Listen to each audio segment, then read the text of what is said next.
Hey guys, welcome back to Sartaj stories. So guys, आज है रविवार और एक बार फिर से मैं आपके लिए लेकर आया हूं Sunday comment box doubt class की एक और कमाल की वीडियो। एक बार फिर से मैंने पिक किया आपके प्यारे प्यारे कमेंट्स, पढ़ूंगा इन्हें और दूंगा इनके जवाब। और अगर आप चाहते हैं कि मैं आपके भी सवालों के जवाब दूं तो इसी वीडियो के कमेंट बॉक्स में जाकर अपने सवालों को पूछ डालिए। नेक्स्ट संडे वाली वीडियो बनाने से पहले मैं इसी वीडियो के कमेंट सेक्शन में से आपके सवालों को पिक करूंगा।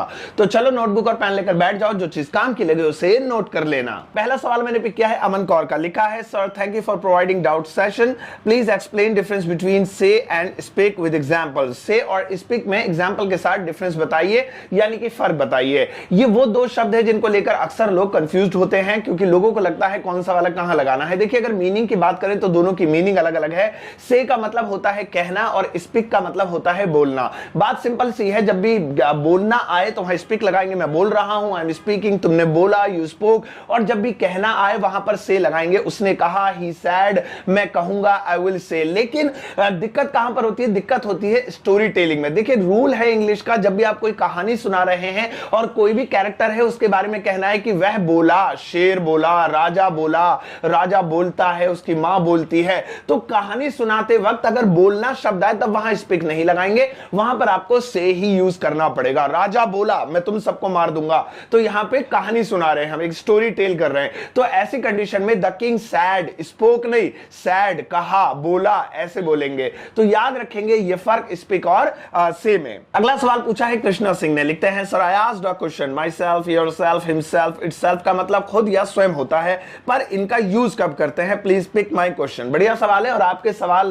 में ही जवाब छुपा हुआ है। आपने खुद ही बताया कि इन सब का मतलब होता है खुद, फिर आपने पूछा कि इनको यूज कहां करते हैं। तो सिंपल सी बात है, कोई भी ऐसा हिंदी का वाक्य जिसमें खुद आए वहां पर आप इसे यूज कर लेना। वैसे ये आपने प्रोनाउन पूछे हैं रिफ्लेक्सिव केस वाले, इस पर मैंने एक वीडियो भी बनाई हुई है। देखिए, जब भी खुद आता है तो ये सारे self, self, self, my self, your self, himself, himself वाले उठा देते हैं। लेकिन कौन सा कब उठाना है? तो इसका रूल यह है कि जो सब्जेक्ट होगा उसी के सामने वाला उठेगा। मतलब अगर हमारा सब्जेक्ट ही है तो खुद के लिए हिमसेल्फ उठेगा, वह खुद आया, ही केम हिमसेल्फ। अगर आई है तो माई सेल्फ उठेगा, मैं खुद जाऊंगा, I will go my self.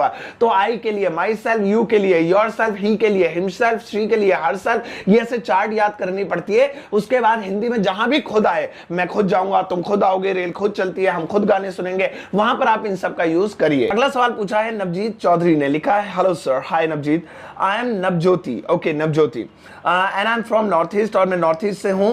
I have been watching your videos since 2 years, since 2 years नहीं 4 2 इयर्स, कच्चा समय है 4 लगेगा, सिंस नहीं लगेगा। खैर आगे बढ़ते हैं।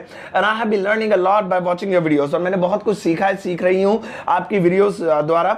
Sir could you please tell me, क्या आप मुझे बताएंगे the difference between complete and finish in depth? गहराई से कंप्लीट और फिनिश का क्या मतलब होता है? Where it's appropriate to use finish और complete? Sir please pick my question. Pick कर लिया।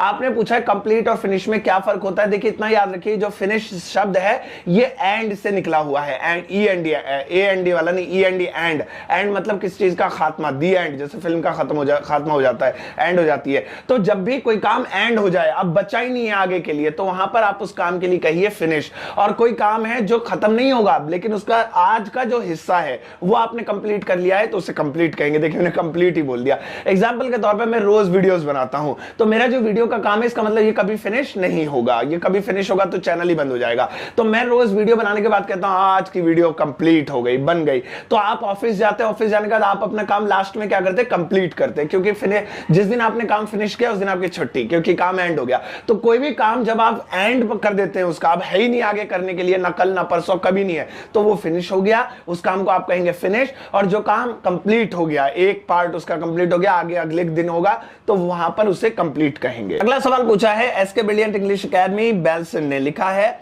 सर आई हैव क्वेश्चंस, मेरे सवाल है, प्लीज ट्रांसलेट दी सेंटेंसेस। दिए गए वाक्यों को इंग्लिश में ट्रांसलेट कीजिए। 2 सवाल है इनके, 2 क्वेश्चंस सेंटेंसेस है। पहला है, भगवान प्यार के भूखे होते हैं। दूसरा है, मैं उसे मुंह तोड़ जवाब दिया, यानी कि मैंने उसे मुंह तोड़ जवाब दिया, आप ये लिखना चाहते हैं, ठीक है।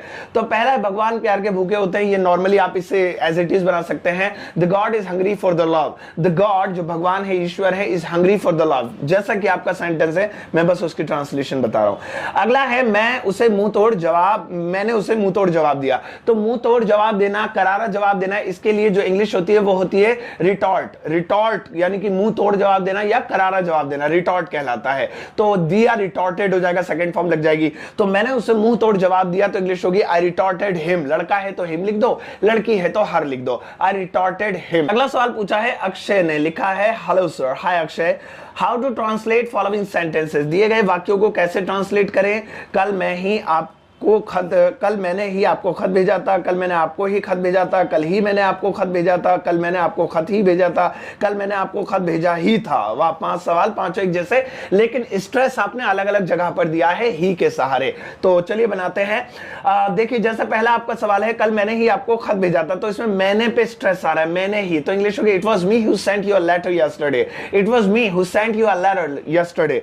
इसके बाद पूछा आपने कल मैंने आपको ही खत भेजा था, इसमें स्ट्रेस मैंने से हटके आपको आ गया, तो इंग्लिश पैसिव वॉइस में हो जाएगी it was you who was sent a letter by me, it was you who was sent a letter by me. इसके बाद फिर आपने कहा कल ही मैंने आपको खत भेजा था, अब कल ही यानी कि स्ट्रेस अब कल पे उठ के आ गया, it was yesterday when I sent you a letter, it was yesterday, कल ही तो it was yesterday when I sent you a letter, जब मैंने तुम्हें खत भेजा था।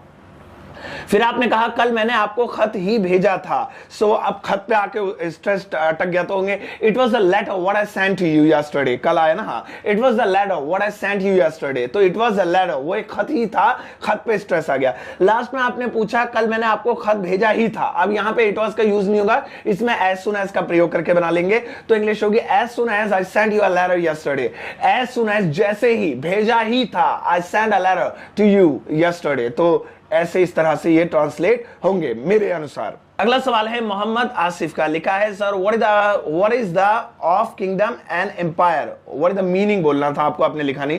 आपने पूछा किंगडम और एम्पायर में क्या फर्क होता है। देखिए किंगडम का मतलब होता है राज्य, यानी कि मैं जहां का राजा हूं, ये दिल्ली मान लीजिए मेरा राज्य है, तो ये मेरा किंगडम है जहां मैं राज करता हूं। लेकिन अगर मेरे अंडर में मैंने बहुत सारे राज्य जीत लिए हैं, अब सब पे तो मैं राज कर नहीं सकता, तो सबके अलग अलग प्रधान मुख्यमंत्री मैंने चूज करके रखे हुए, तो वो सब मेरे क्या है, मेरा एम्पायर है, मेरा साम्राज्य है। जो राज में जहां करता हूं वो मेरा किंगडम है, मेरी राजधानी है, लेकिन वो सब मेरे अंडर में ही आता है, मेरे लोग वहां राज कर रहे हैं, मैं वहां का बड़ा राजा हूं, महाराज हूं, तो वो मेरा एम्पायर है। तो इस तरह से ये सब चीजें एम्पायर कहलाती है, यानी कि मेरा राज जो है वहां तक फैला हुआ है, साम्राज्य बड़ा हो, दूर दूर तक कई देश जीत लिए, सब देशों का महाराज मैं हूं, कई राज्य जीत लिए, तो वो सब मेरा एम्पायर है, और जहां मैं राज कर रहा हूं वो मेरा किंगडम है। अगला सवाल पूछा है गिनी सिंह ने, लिखा है आई एम गिनी, मेरा नाम गिनी है, आई एम इन 11th, मैं 11वीं में हूं, कक्षा में 11वीं कक्षा में।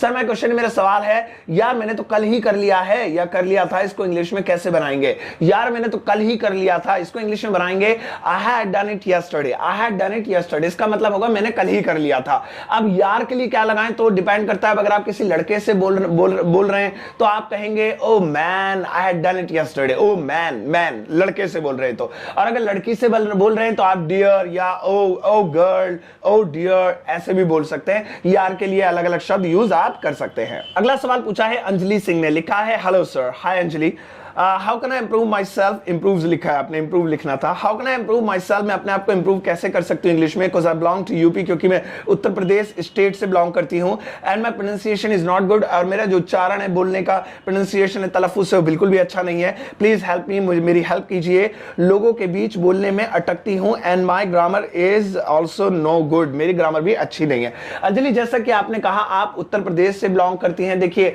कोई भी स्टेट वगैरह ये सब चीजें हमारी लैंग्वेज में मायने रखती हैं। आपने ठीक कहा कि क्योंकि आपने एक बताया कि मैं एक ऐसी जगह से बिलोंग करती हूँ, शायद आपके आसपास का माहौल होगा जहां प्रोनाउंसिएशन गांव जैसी हो या थोड़ी अलग हो, वो आप बेहतर जानती हैं। तो आपने पूछा है मैं कैसे ठीक कर सकती हूं और लोगों के बीच मुझे झिझक होती है। सबसे पहली चीज आपको ये समझनी है कि प्रोनाउंसिएशन और स्पीकिंग ये दो अलग अलग चीजें हैं। हम सबसे पहले अपनी प्रोनाउंसिएशन ठीक करने पर गौर कभी नहीं करेंगे, अगर आप कर रही हैं तो गलत कर रही हैं। अभी आपको सिर्फ फोकस करना चाहिए अपनी स्पीकिंग पर। आप कैसे भी स्पीकिंग करिए, आप इंग्लिश बोलिए, आपको बस इंग्लिश बोलने से मतलब होना चाहिए। प्रोनाउंसिएशन लास्ट का काम होता है, जब बंदे की इंग्लिश बिल्कुल अच्छी हो जाती है ना, फ्लुएंट एकदम बढ़िया तरीके से मक्खन, तब वो काम करता है अपनी प्रोनाउंसिएशन पर, और प्रोनाउंसिएशन उस टाइम बहुत जल्दी सुधर जाती है। लेकिन मेन फोकस आपको स्पीकिंग पर करना। आपने कहा मुझे हेजिटेशन होती है, अपनी हेजिटेशन निकालिए, लोगों को, ऐसे लोगों से बात करिए जो इंग्लिश सीखने में इच्छुक है और इंग्लिश सीखना चाहते हैं, अपना फ्रेंड सर्कल इंग्लिश में बढ़ाइए, थोड़ा सा उनसे बात करिए। कई सारे एप्लीकेशंस के बारे में मैं सजेस्ट करता रहता हूं, उनका यूज करके भी आप अपनी इंग्लिश की प्रैक्टिस कर सकती हैं। तो याद रखिएगा, प्रोनाउंसिएशन बात की चीज है, इतनी मायने नहीं रखती, पहले मायने रखता आपकी स्पीकिंग, आपका बोलना। अगला सवाल पूछा है नूर शबा ने, लिखा है अस्सलाम वालेकुम सर। वालेकुम सलाम भाई।